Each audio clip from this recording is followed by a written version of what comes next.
Mike. I don't see the thing. He pointed. Are we running? The shrimp over there just pointed. Oh my goodness. And I'm over here holding my phone. Let me turn off the volume. Yeah, you're like me now. What are you doing? Hello, everybody. Welcome to Howdy, Aquashella. Howdy. Aquashella 2021. Oh, look, we are here. I can see myself right now. Welcome to Texas. And it's weird because I've never worn these headphones and I can also hear myself. I'm glad you are here. I hope you're having a great day, a great October 31st. Happy Halloween. Hope you're doing something scary. So, today, so here's a funny story. I didn't actually, here's a funny story. Lucky us. I was looking at the whole live stream thing, and it appears as though we have a topic to talk about. Okay. And the topic is managing a breeding fish room. And I didn't know we had a topic. I thought we were just going to come up here and answer questions and wing it, do some fun stuff, and just hang out. And apparently we're going to talk about how we manage our breeding fish room. So we'll talk about that a little bit, because if you tuned in for that, but just understand, I don't really have an outline, and I put exactly 4 seconds of thought into this when we sat down. I'm like, oh, okay, there's the title. But yeah, we're here, and I'm glad you're here. If you hadn't had a chance to be here in person, it's really cool. And I say this all the time, and for those of you who watch the live streams, you've heard me say it a million times. What's cool about Aquashella to me is the people, you people, the people who get to come and say hello, and I get to hear all about your tanks. And by the way, how many cool tanks have you seen so far? Like just people bringing pictures and videos of their tanks. Oh my gosh, that's the coolest thing ever, because I get majorly jealous too. Like, I want that. I've seen some pictures and some videos of some people who have had some really cool tanks. And what I would love to do at some point is have a mechanism for subscribers for you guys to actually be able to upload maybe to like a Google Drive or something, so that we could share some of these awesome tanks. Because quite frankly, some of the tanks that I've seen are way better than anything I've ever done. Way better. Yeah. We saw a 240-gallon tank. It was like a discus tank, and it had like 30 Denison barb / roseline sharks. That was just like, and it was a 7-foot tank that was like 30 inches tall, but it was only 16 inches wide. Holy cow, that was a great looking tank. So yeah, it was pretty cool. What's your favorite thing so far today? Oh my God, I don't even know, but so many cool people we've met, and people that we usually just see your name in the chat and we get to actually see you and talk to you. It's really the greatest thing. I got a couple of gifts brought to me, which was the greatest thing ever. I got little Anubias Nano Petite that I get to take home with me.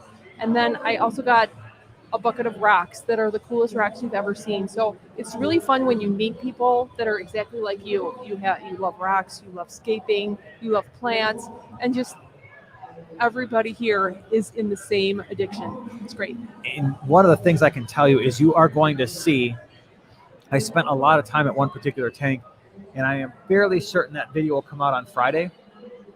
And it's a really awesome tank. It's been a while since I've seen something that cool. So hopefully you'll have something to look forward to on Friday, something cool to see. Yeah.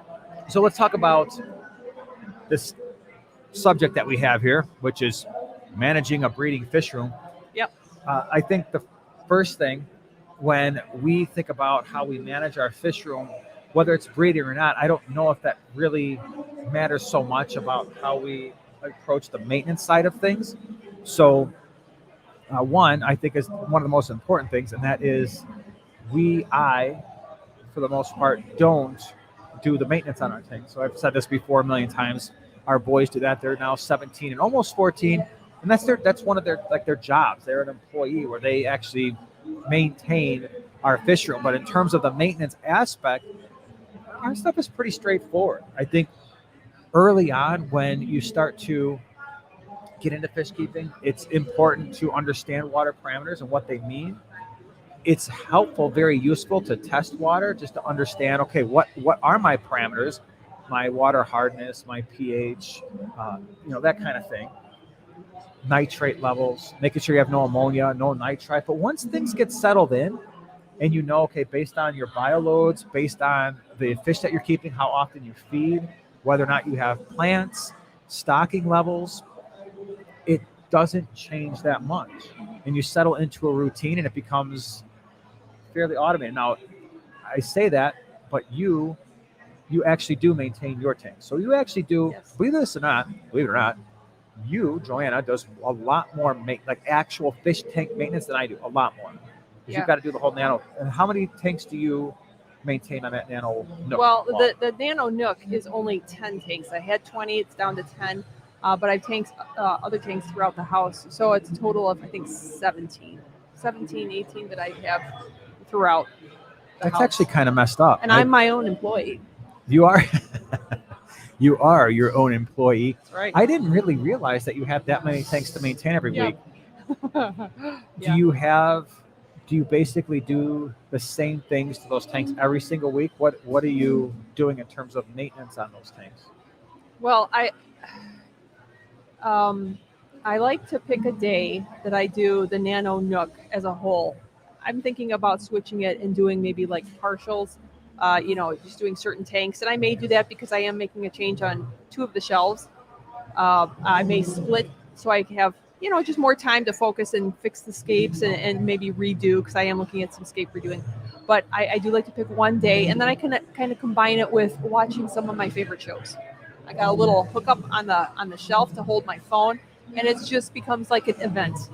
Yeah, and then what you do is you wind up taking that nano nook maintenance that's, you might be able to bust that out in an hour, and 4 hours later you're like, it does stretch out, but it makes it more pleasant, because you don't want it to be a job. Because when it becomes a job, then you push it off, or you're like, oh, it's time to do it. So you don't want it to get that. So you combine it with something fun.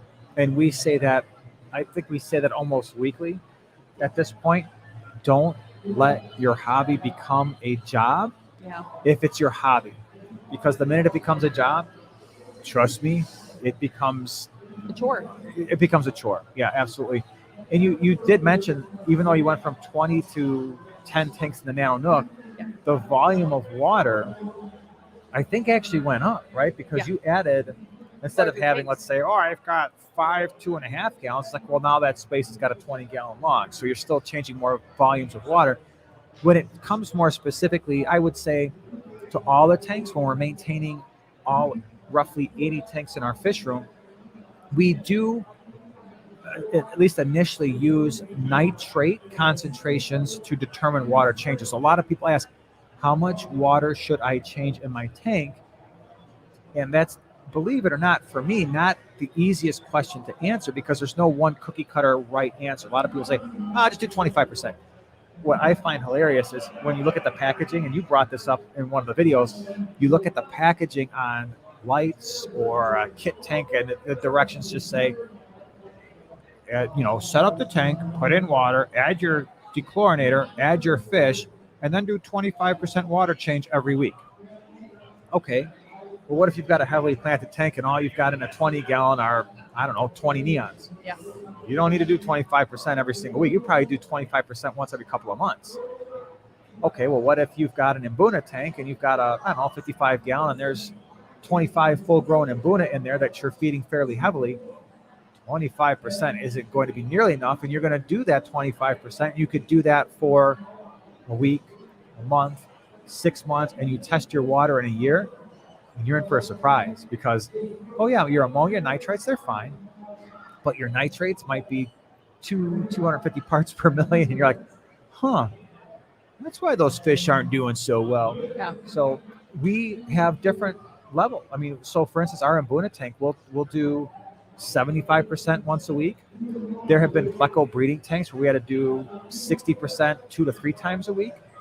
And then there are tanks like the tanks in our YouTube studio behind where we sit when we normally do our live streams on Wednesday evenings. Those 4 tanks are heavily planted, extremely lightly stocked. I've done 1 water change in those tanks since we set them up. Great. And they look, there's no algae. Yeah. The plants are growing. For whatever reason, those tanks are extraordinarily well balanced. And so I don't mess with them. And if you were to test the nitrates, they would still probably be, and I haven't tested them in a while, but somewhere in that 20 to 30 parts per million. And it's working out really, really well. Yeah. There have been times where you don't do water changes every single week because you're in the same boat, right? Sure.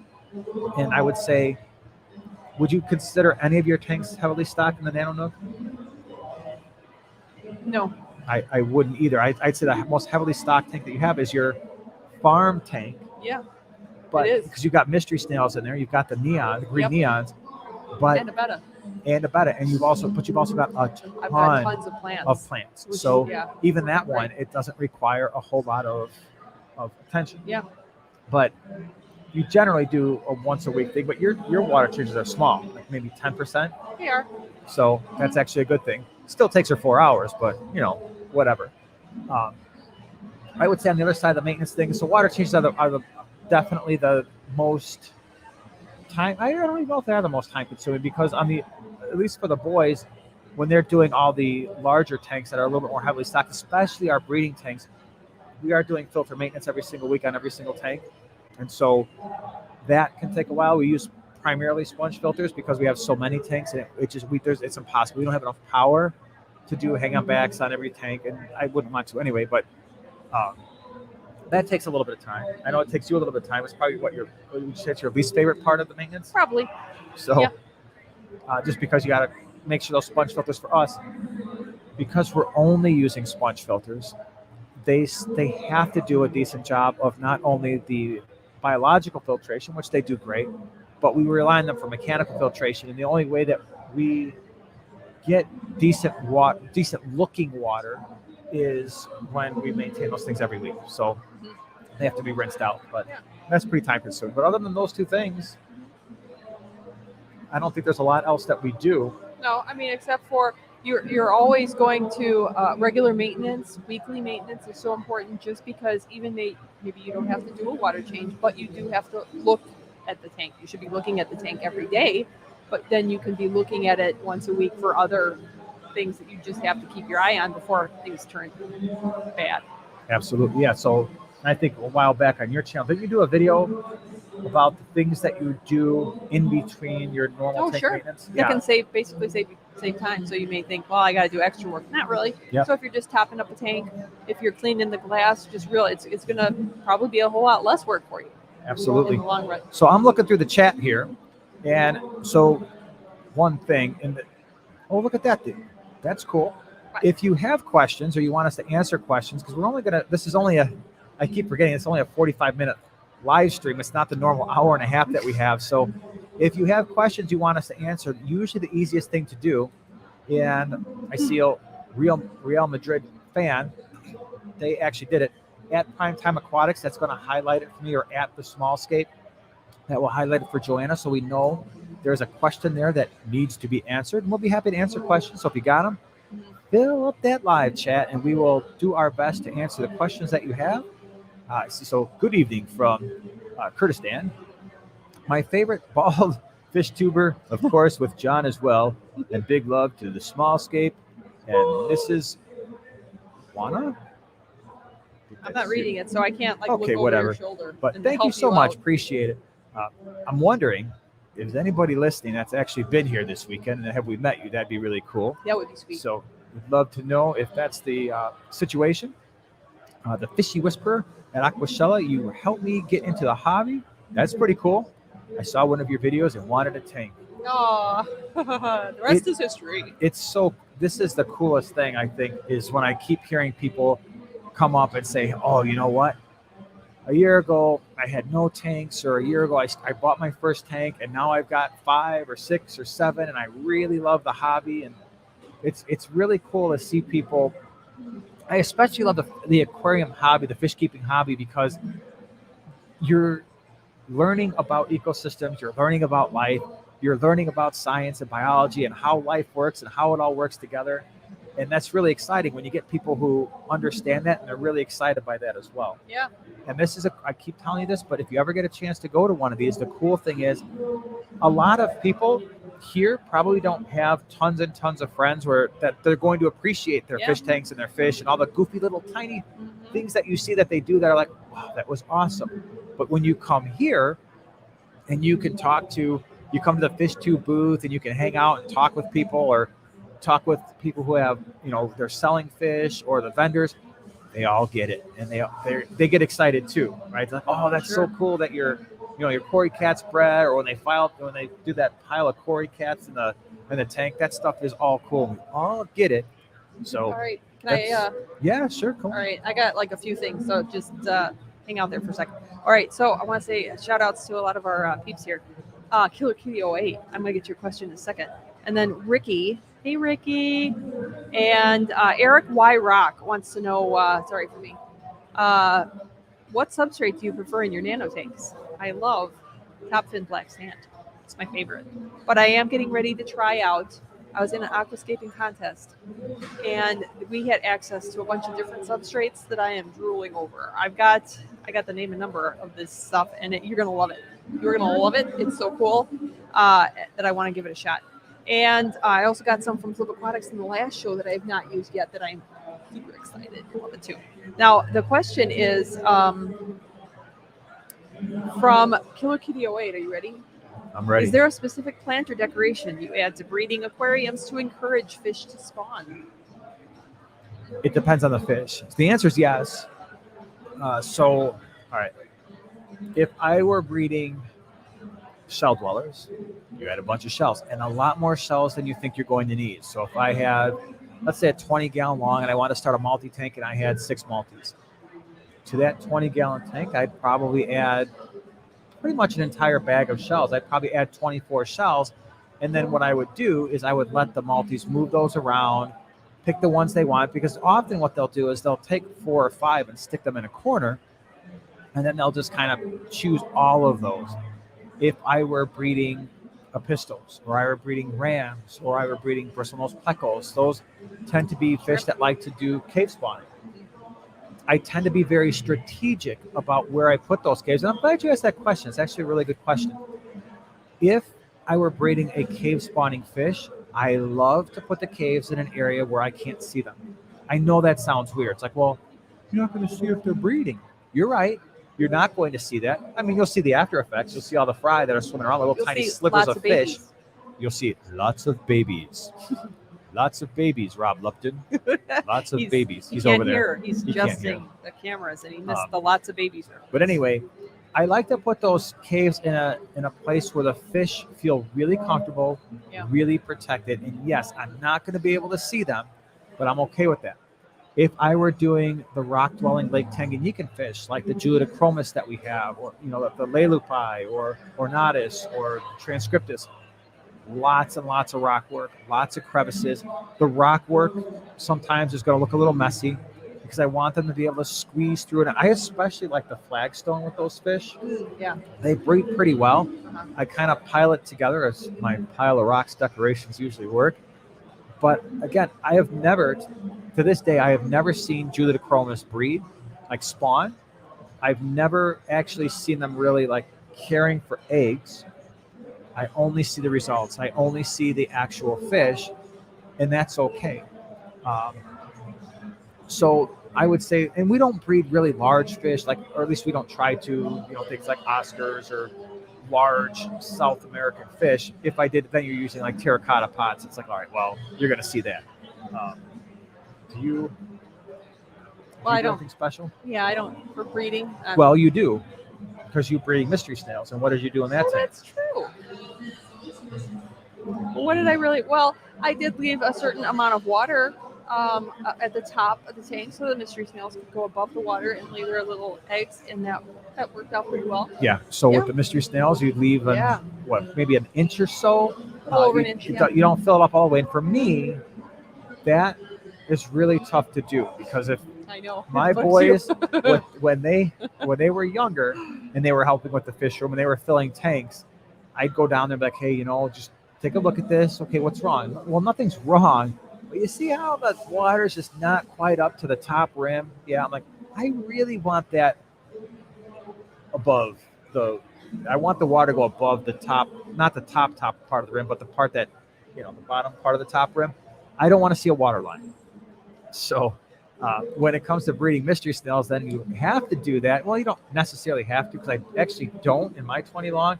They put all the eggs on the top part of the lid, which works out okay. If I really want to breed them, I'd probably take that egg clutch off and do it a different way. But actually left the water down. I did. And every time I see that tank, I want to fill it up. I know you do. Because it drives me crazy. Yeah. And that's the other reason why I like to keep the tanks covered, because we don't get the evaporation. Because I also always know that when, like, if a tank ever gets missed in the weekly maintenance, because it's like a little bit of evaporation, like, oh, here we go, the water line's just below the rim of the tank, and I can't deal with that. Wait until I successfully set up a vivarium. That's really going to drive you nuts. Yeah, but that's more of it. It's meant to be that way. If it's meant to be. Okay. The other thing too is with the live bears. So with live bears, definitely a lot of top cover. So I think probably most of the time we use hornwort, just because the hornwort is really easy for us to grow. It grows out of control. So that really helps with the guppies. That's helped with platies. When we did the tiger limia, I did a little bit more bottom cover, more plants or you did more plants in the bottom. The Heteroandra formosa, I believe, that was a kind of everywhere thing too, wasn't it? It was just a heavily planted tank overall. Yeah. So some hiding places. Yeah. I have a Small Scape question or a highlight. I saw my name here. This is from Jimmy P's Aquarium. Joanna, no one has influenced me in creating and maintaining small planted tanks more than you. Thank you. Thank you. That's very, very sweet. I'm so glad. Go Nano. Go big fish. Oh, Nano, tiny fish. Yay. Fairlow's Aquatics. What is your ideal setup for Amazon puffers? I have no idea. I've never kept them. I'm not knowledgeable in Amazon puffers, and so really don't know. Sorry, I can't be more help. Mm-hmm. They're cool. Love them. But you know what? You want to know something for breeding? This is just like an odd, like kind of comment thing to think about for the breeding, setting up a fish room and all that, maintaining it. Since I will always consider myself a beginner because you have like 40 some years, so I will always be a beginner in my eyes. But when you started it out, it was hardest for me because you or the boys would say, hey, can you go down and grab these fish, move these fish, whatever. The things that you don't think that you actually need to know. So if you know all these things, consider yourself like right up there already.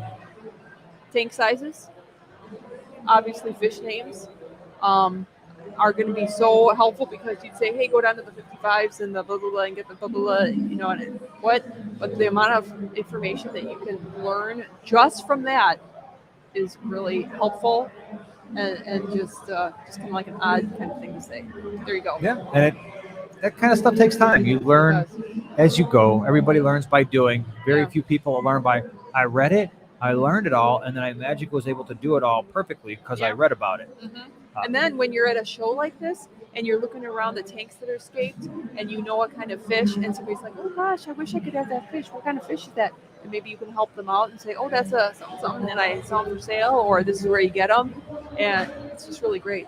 Yeah. Super fun. Fish Tropic wants to know, is there any fish tubers under the age of 25 in these talks? Just curious.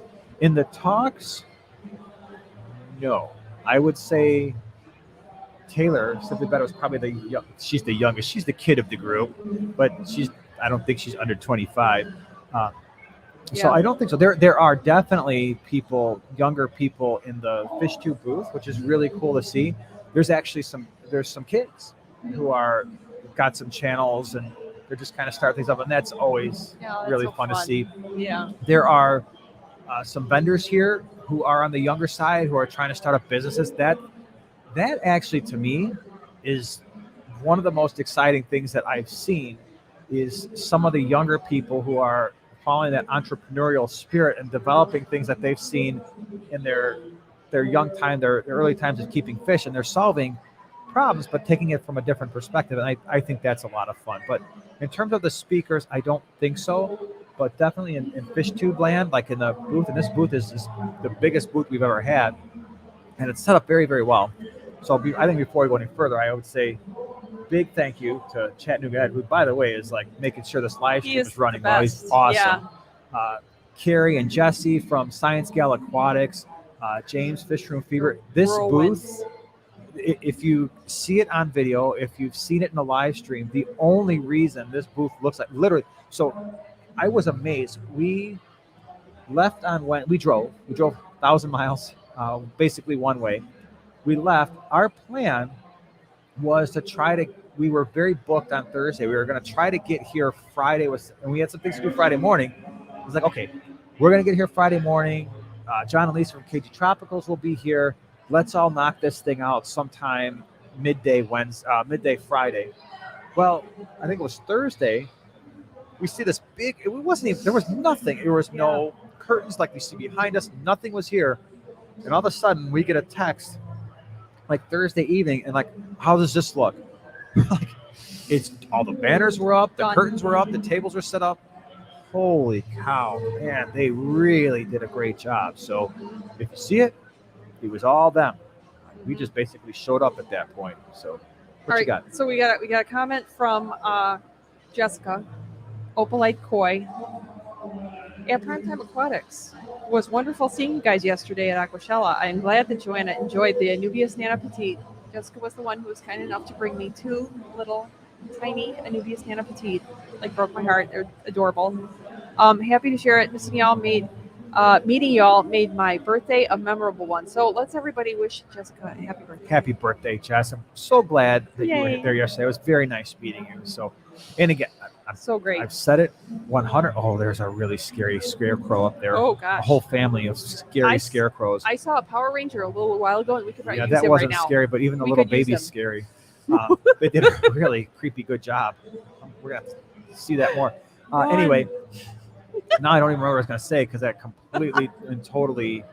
That's spooky. Like this is the kind of stuff where if I could flip the camera around, he's gonna eat right now. So okay, now he's not scary. Okay, it's just a human being. It's not a scarecrow. Wait, what were you saying? Because I was going to say something. Oh, when I got the little newbies Nana Petite. Oh, yeah. So that was, I've said a million times, if you're ever at one of these events and we're there, especially if we're just talking to another fish tuber or a vendor, interrupt.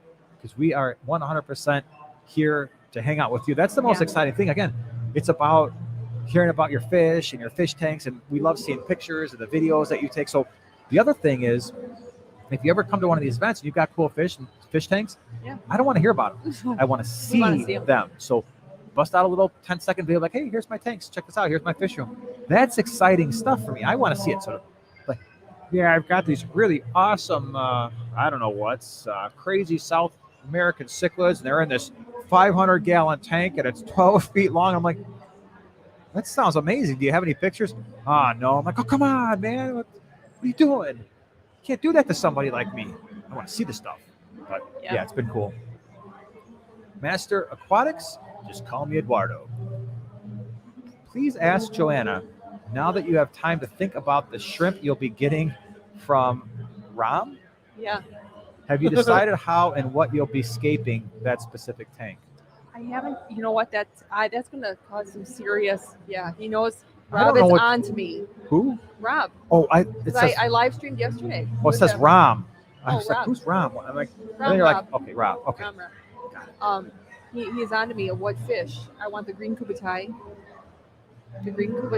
Okay. And shrimp. I wanted black and white. So he suggested which ones I should go with. What tank are we talking about? The tank that he's going to help me set up from scratch. Where? Whenever he comes into Chicago next. Where are we putting this tank? Doesn't matter. I will find a space.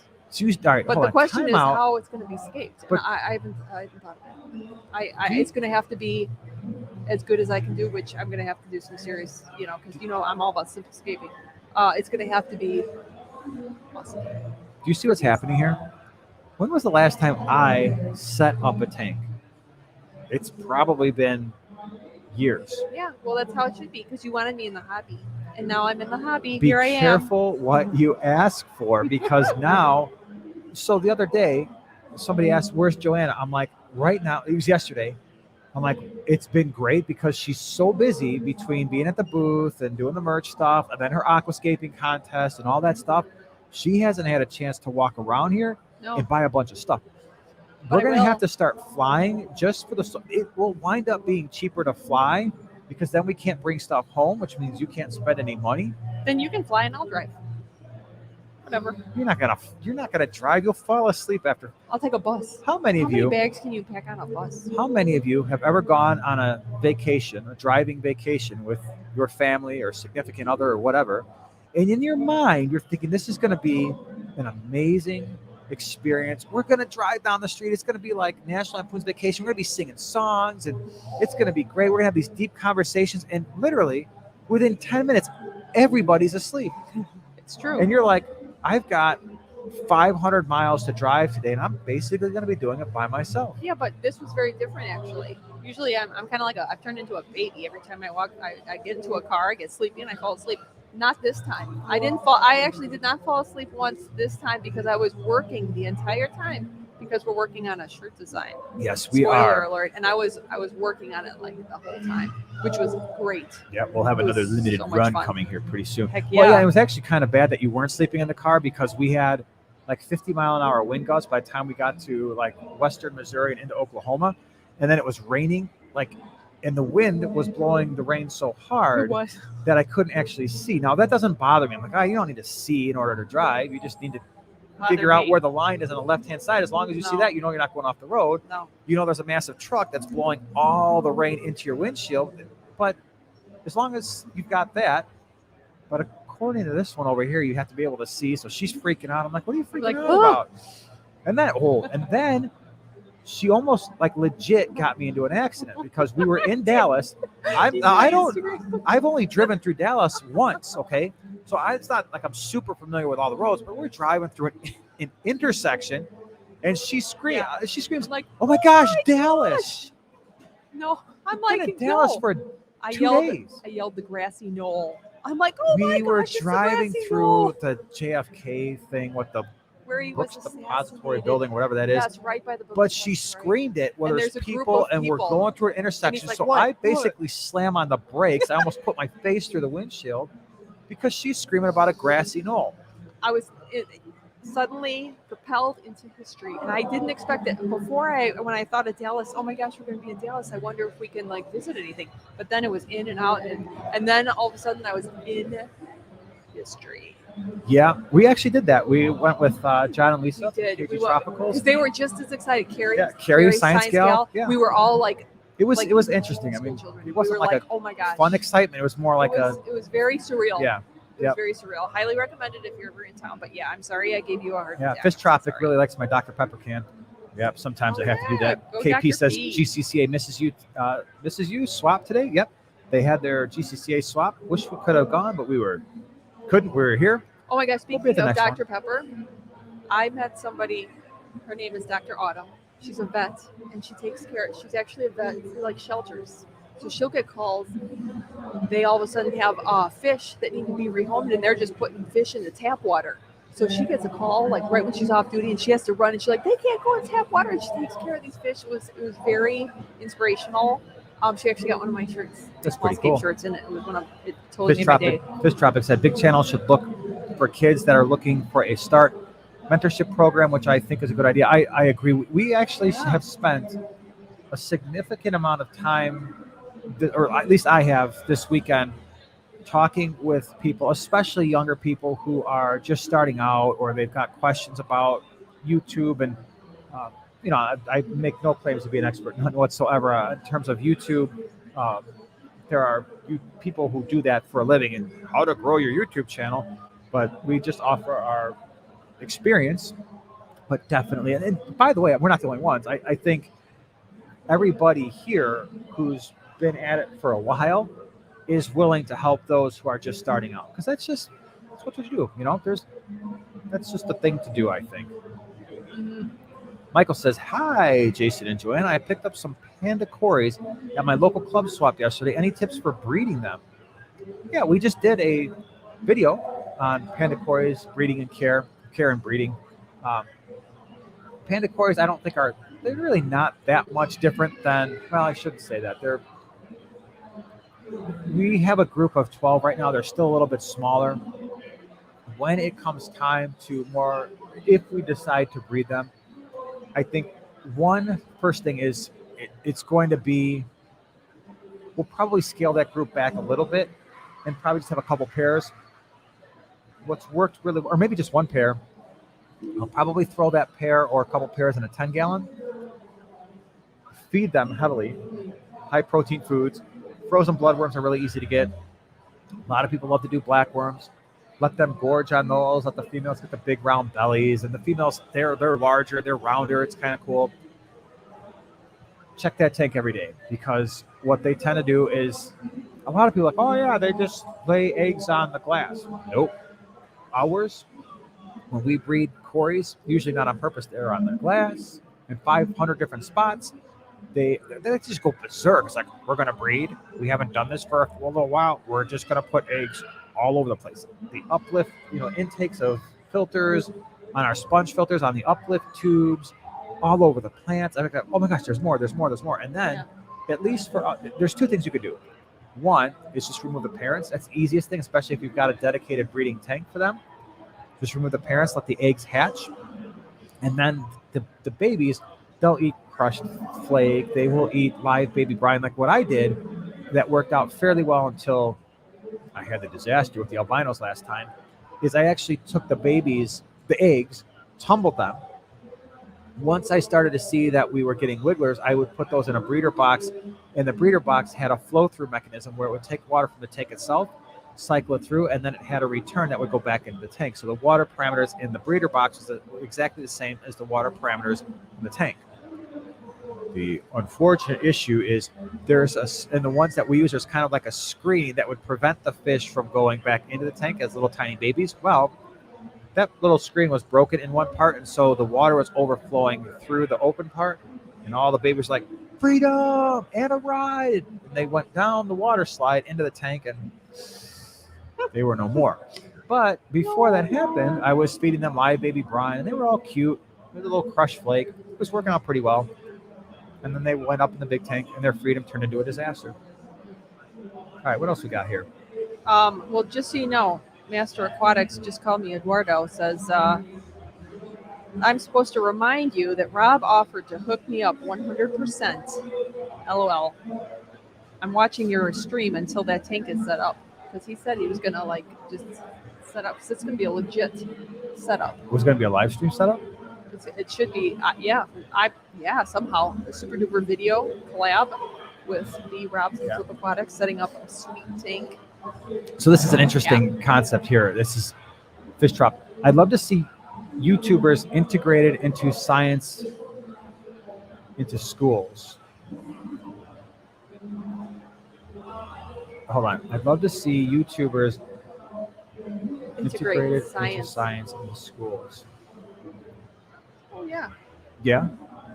Well, I mean, just helping, giving your experience and getting science, kind of in a different sort of, I agree with that. Sort of view into getting science into the schools via the fish hobby, because how many kids wouldn't just be loving to learn some science with something fun like aquariums? I think that's happening more. So I was part of a workshop one time when they were actually looking at Gen Z. And it was very obvious. I think it's been very obvious, but they actually quantified that with Gen Z, they listed a bunch of options and what that demographic felt was most important for education. And they had their teachers, their parents, YouTube, they had all these different options. And what wound up coming up, if it wasn't the most important thing, it was top two, it was YouTube. So many people come to YouTube to learn about things, right?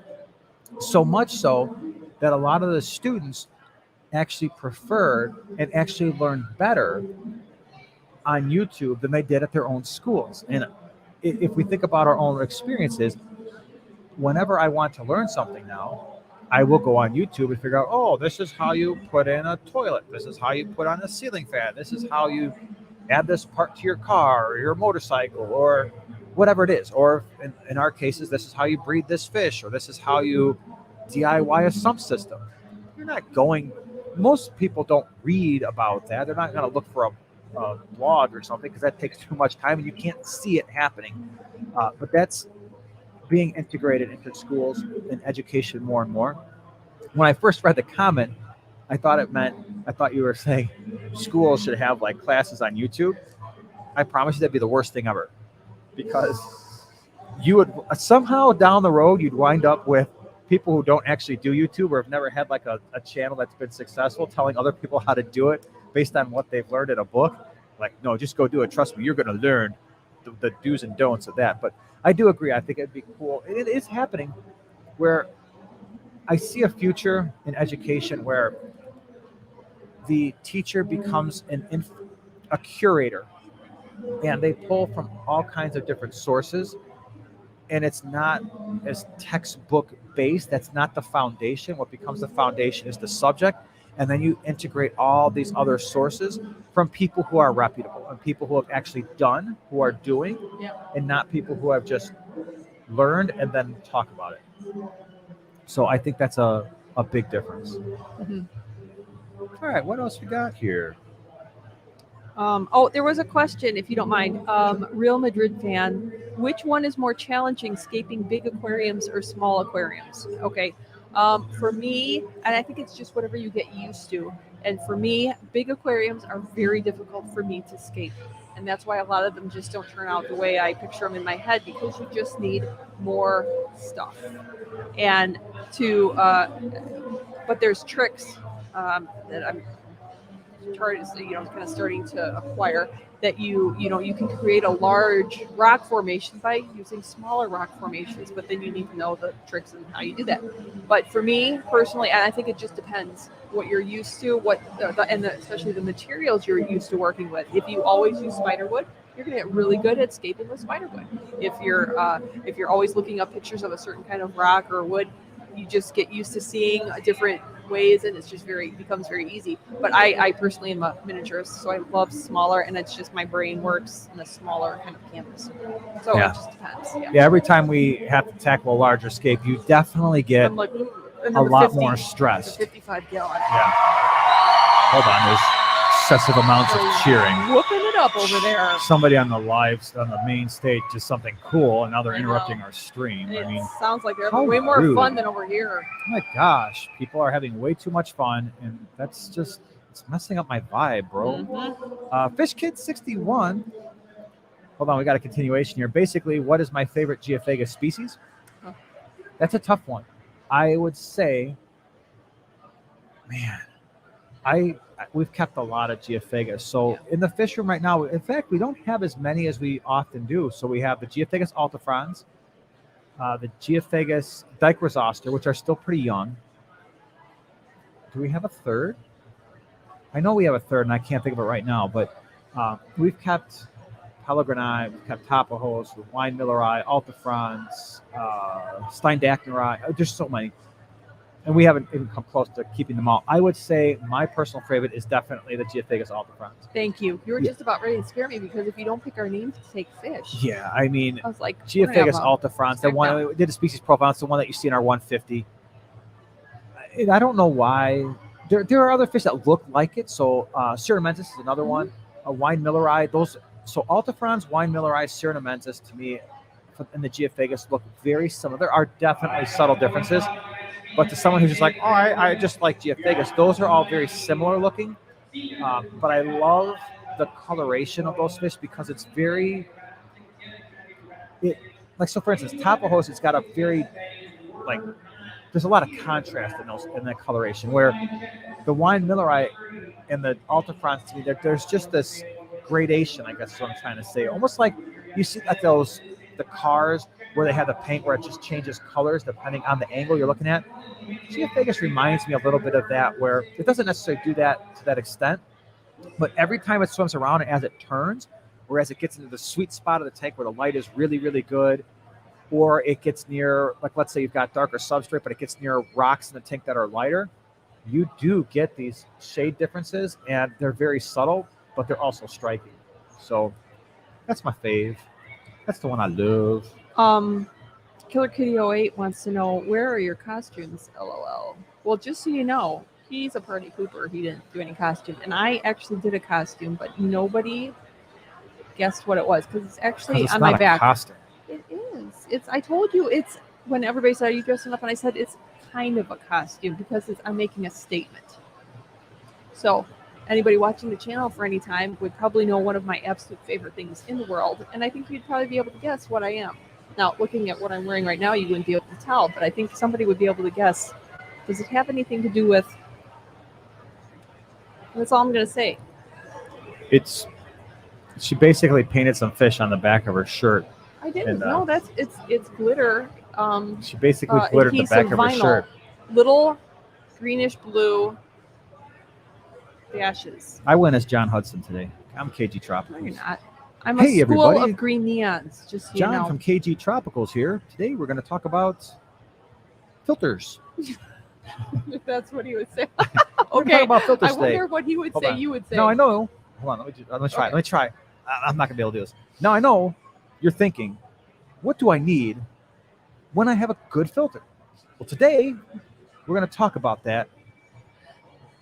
That's the thing that he does. Oh. The cool logo that I couldn't Okay. possibly do because it's way more cool. Killer Yeah, Kitty 08 said green neon tank. it That's wasn't right. that I was a party pooper. It's just that I was lazy and I didn't want to do a costume because Yeah, I've had like 5 hours of sleep every night for the last 4 nights. And you're okay. getting be a little okay. tired. But there's some sweet costumes here. There are. Oh my gosh. You're going to want to see like some of the videos that come out with the people who dressed up.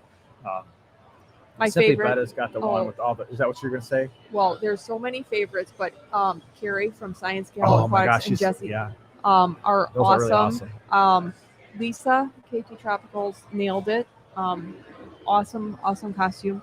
And then, Simply Betta's got a great. There's so many great ones. One question I do want to address because we're going to have to wrap it up here pretty soon because somebody else is coming in at 1 o'clock.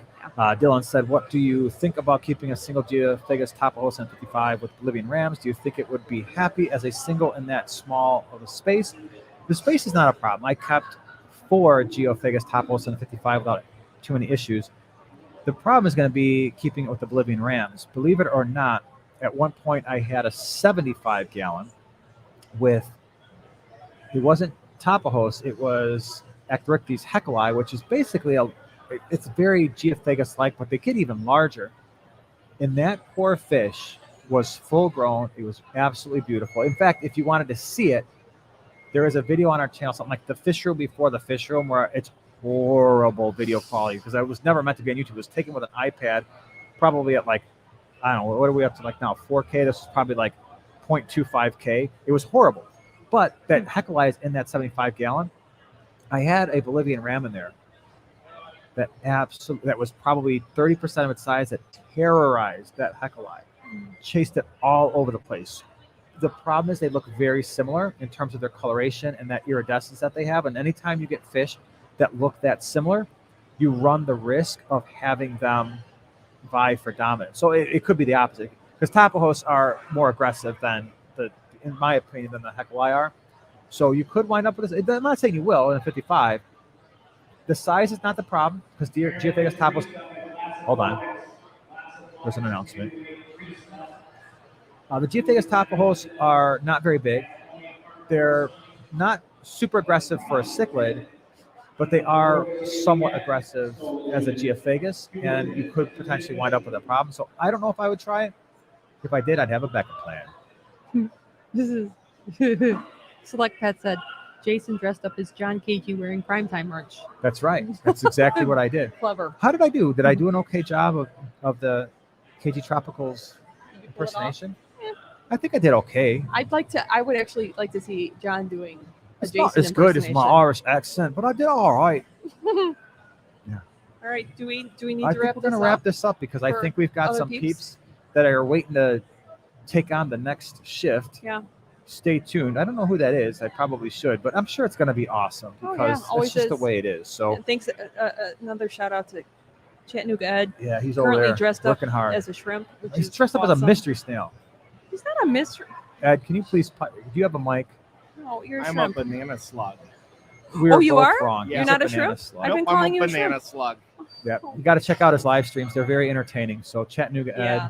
Ed, And I Fisher love your Fever. Instagram. Yep. Just so you know, I love your pictures that you so post. much. Chattanooga Ed. Definitely got to check Thank them you. out. Well, everyone, thank you so much for being here. Really appreciate you spending a little bit of your Sunday, Halloween afternoon with us. Have a great day. Have a great day, and we will be back in our own live stream next Wednesday, Yeah. 8 p.m. Central Standard Time. Hope to Woo. see you there. And yeah, thank you very much for being here.